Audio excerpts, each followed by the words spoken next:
Gising na pagkagising ko, nakita ko yung statement ni BP Sara kung saan kinukondena ni BP Sara yung hindi nila inaasahan na pagbisita di umano ng mga opisyales galing sa Embahada ng Pilipinas kay Tatay Digong sa kulungan.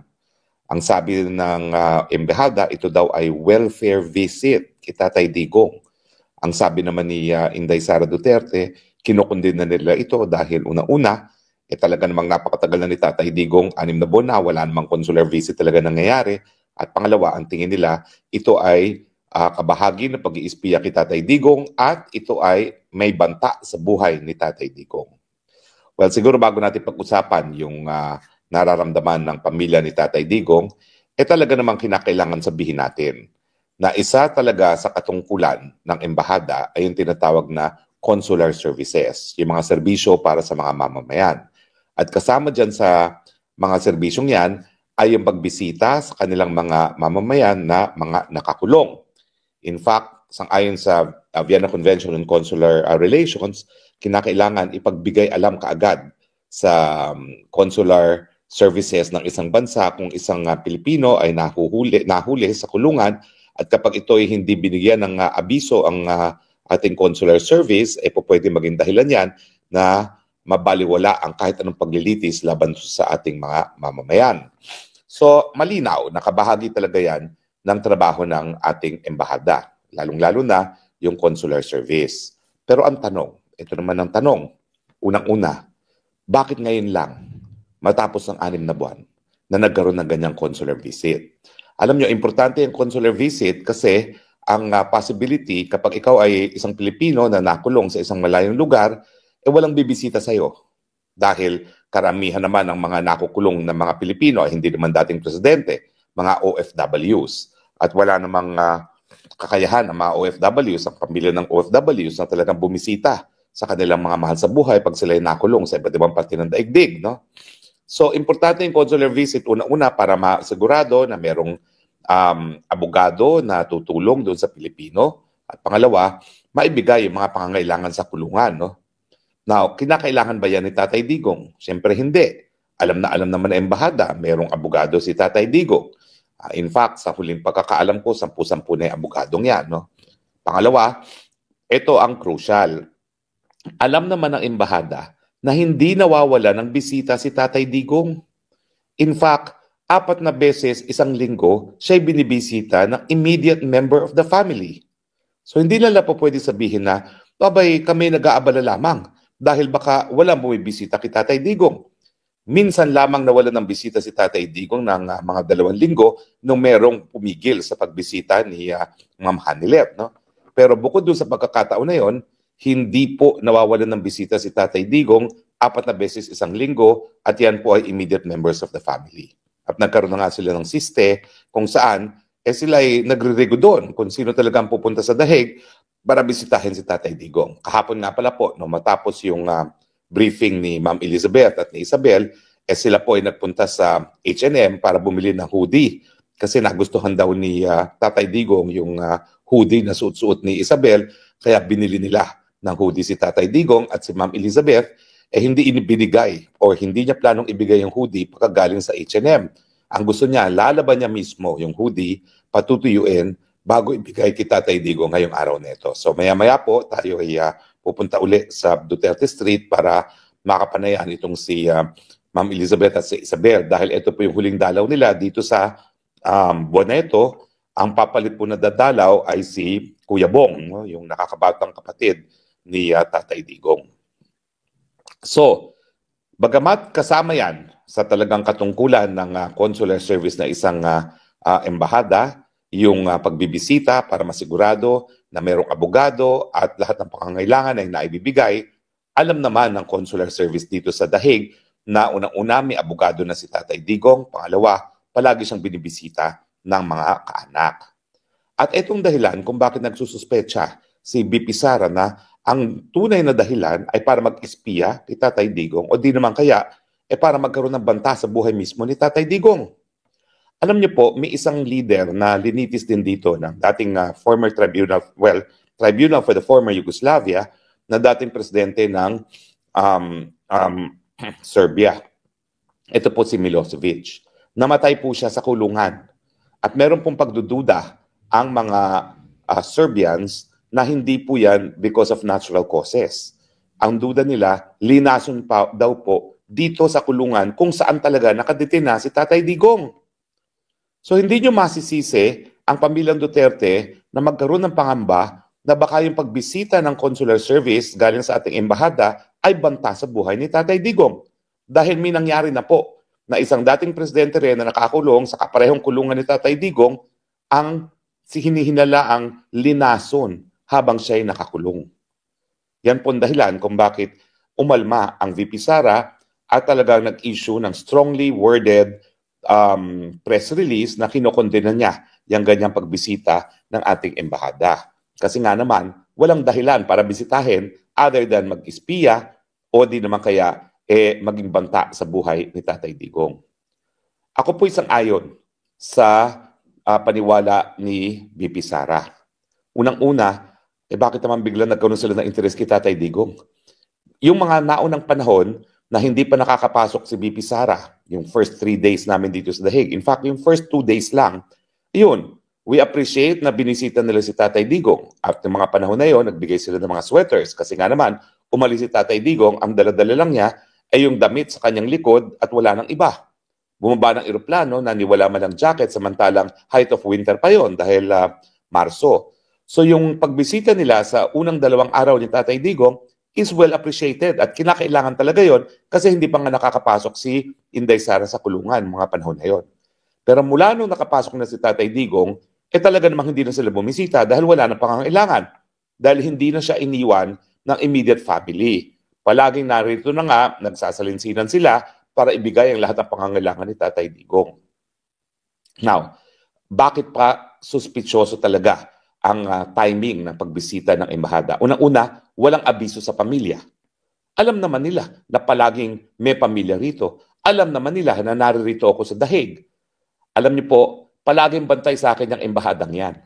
Kasi nga po, hindi nila alam, meron din ako mga insiders na meron talaga silang nakatalaga na nagbabantay sa akin. No? At talaga namang kabahagian ng trabaho nila, bantayan yung mga kalaban ng administrasyon. No? Meron pa nga akong larawan ng isang Philippine Embassy personnel na talagang nagmasid kung saan ako nakatira. Ang di niya alam, napicturean ko na siya. Kaya kung may mangyari sa akin, alam na po ng aking mga kasama, si Vine at si Mary, kung saan kukunin yung larawan ng taong ito. No? Na talaga namang siguro binilangan ko siya, mahigit 4 na oras, nandun lang nakatayo sa labas ng aking apartment. Now, so, ang conclusion talaga, hindi sila concerned sa welfare ni Tatay Digong. Siguro unang-una, gusto nila malaman talaga ang estado ng pag-iisip ni Tatay Digong. Para sa ganon, kung talagang sa tingin o hindi naman sa tingin nila, ang gagawin nila ay magbibigay ng impormasyon doon sa mga biktima para sabihin, kontrahin nyo yan na he is unfit to stay trial. Kasi sa tingin namin, malinaw ang pag-iisip. Isa po yan. Pero pangalawa, gaya nung nangyari doon sa Milosevic, no? At gaya doon sa pangamba ng mga Serbians na siya'y nilason, kapag sila po ay nakapasok, dahil yan po ay consular visit, yan po ay privilege din. Parang bisita ng abogado. Hindi bugaya ng bisita ng mga pamilya na palagi may nagbabantay. Kapag consular visit po yan, wala rin nagbabantay. Kasi pribilehiyo yan ng isang consular official. No? Ano ba naman yung sabihin, ito po Tatay Digong, para sa vitamins ninyo. Tapos lason pala yun. Di wala na si Tatay Digong. Sa katunayan, bagaman tayo nalulungkot na kinidnap ni Marcos dito si Tatay Digong, at least ang positive side dyan, sigurado tayo hindi nila papatayin si Tatay Digong sa Pilipinas dahil nandito ngayon sa The Hague. At dahil nga po dito sa suspitsosong pagbisita ng consular official dito sa kay Tatay Digong sa kanyang kulungan, ngayon lumalabas ang possibility na baka yan nga ang plano ng mga bangag sa Pilipinas na tuluying ng igurgur ang Tatay Digong sa pamamagitan kunwari ng consular visit at pagbibigay sa kanya ng kunwari mga vitamins na laso naman.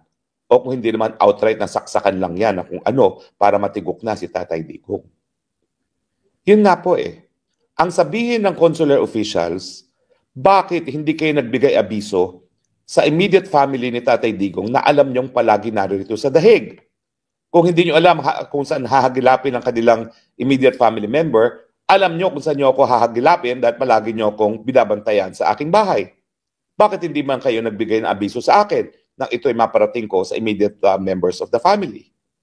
Kasi sasabihin nila, hindi namin alam kung saan nag-i-stay yung mga immediate members of the family dahil sa totoo naman, hindi naman niya ina-anunsyo ng pamilya for security reasons. Pero bakit hindi sa akin pinadaan? Dahil ako naman, palagi may contact ako sa mga kapamilya. Yung lack of transparency, yan yung dahilan kung bakit nagdududa ngayon si VP Sara at marami sa ating Pilipino na meron talagang maitim na balak ang mga pagbisita kay Tatay Digong galing sa Embahada ng Pilipinas. Now, to be fair, karamihan naman talaga ng opisyales ng DFA ay professionals. Pumasa sila sa isang mahirap na examination para sila ay maging kabahagi ng career foreign service.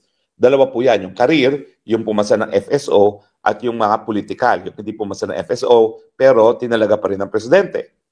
So, karamihan naman talaga ng mga bumibisita ay mga professionals na pumasa ng FSO. Ang problema, hindi natin alam kung sino yung bumisita. Kung ang bumisita ay yung Consul General, kilala ko po yan. Yan ay isang abogado. Yan po ay, kung hindi ako nagkakamali, nag-aral din sa UP. O di naman kaya sa San Beda, hindi ko na maalala. Alam ko si Ambassador Malaya, UP yan, parang yung congen ata ay San Beda, no? Kung di ako nagkakamali. O ka-eskwela pa ni Tatay Digong. At yan ay mga profesional dahil pumasa ng FSO. Ang tanong, si congen ba talagang bumisita? Kasi, pwede naman yan, nabigyan lang ng identification card at sabihin taga-consular at siya ang bumisita, maski hindi siya profesional. Pwede nga yan na hired assassin na ang pumasok. Binigyan lang ng ID ng embahada. Bakit ko nasabi yan? Ay nako, yung banta sa buhay ni Maharlika. Nagkaroon ako ng informante at ito po ay sinumite na sa hukuman sa Amerika at saka sa Homeland Security na ang nag-arrange pa ng pagpasok ng mga hired assassin para gurgurin si Maharlika ay ang embahada ng Pilipinas diyan sa Amerika.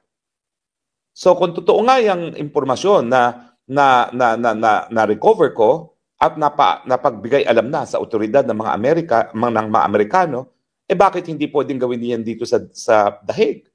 Nabibigyan lang nila ng ID, hired assassin pala, bibisita kay Tatay Digong at matapos ang pagbisita, matitigok na si Tatay Digong. Bakit naman nagkakaroon ng ganitong pangamba ang pamilya at ang sambayanan na baka sa puntong ito, gurgurin nila si Tatay Digong?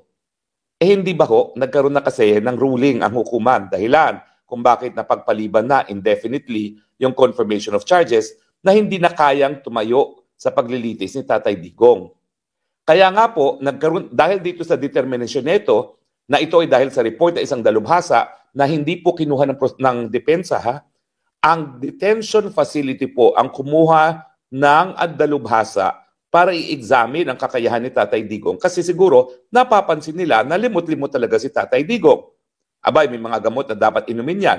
Baka hindi na naalala ni Tatay Digong. At saka syempre, meron nag-uobserba dyan at napapansin na hindi na alam kung anong araw na at mukhang wala na talaga sa tamang pag-iisip, no? Talaga naman dala na yan na katandaan. Hindi naman natin yan dahilan para tignan na parang meron na kapansanan ni Tatay Digong. Hindi, tinatanggap natin yan na kabahagi yan ng pag ikaw ay tumatanda. O di ba po? So, ang tingin ko, nangangamba ngayon ang mga bangag na baka mapalaya na on an interim basis si Tatay Digong at maging dahilan na lumakas na naman ang banta ni Tatay Digong laban sa kagustuhan ng mga Marcos na manatili sa pangyarihan forever. Kaya ngayon, tama lang naman na magsuspetsa ang pamilya at ang sambayanan na baka ngayon na may possibility na magkaroon ng interim release si Tatay Digong, mas mabuti pang matigok at magurgur ang Tatay Digong. Hindi naman tayo papayag dyan.